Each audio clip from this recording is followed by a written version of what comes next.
Bubuhayin ang NBA career ni Westbrook sa Sacramento sa tulong ni Jimmy Alapag. Tara kwentuhan! Pagkatapos ng tahimik na off-season, may team na nga sa wakas itong si Russell Westbrook. Ayon sa ulat ni Shams Charania, pumirma na sa Sacramento Kings itong si Russ. Kanyang ikapitong team sa 8 seasons mga idol.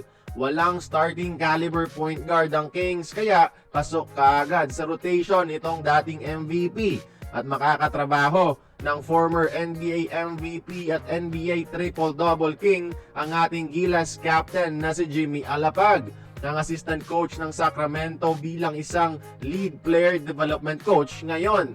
Basically, sa job description ni Coach Jimmy, siya ang tumutulong sa game development ng mga players. Mostly mga rookies at batang players sila nakatutok.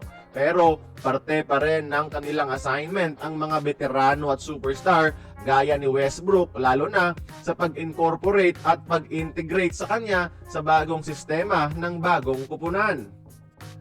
Magiging vital ang role ni Coach Jimmy kay Westbrook mga idol.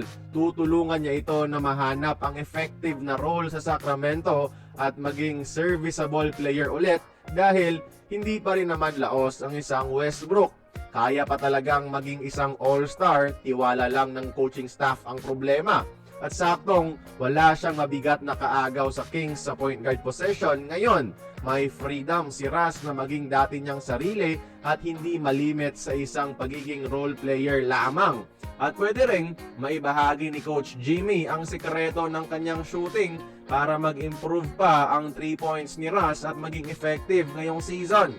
Si Davion Mitchell nga na hindi shooter for example, naging sniper bigla sa playoffs dahil sa pag-develop sa kanya ni Alapag noon. Sana lang hindi maging problema ang ego ni Westbrook at makinig o makipag-ugnay siya ng maayos kay Jimmy Alapag. Eto na ulit ang opportunity ni Westbrook na i-revive o buhayin muli ang nawalang karera dahil sa Lakers.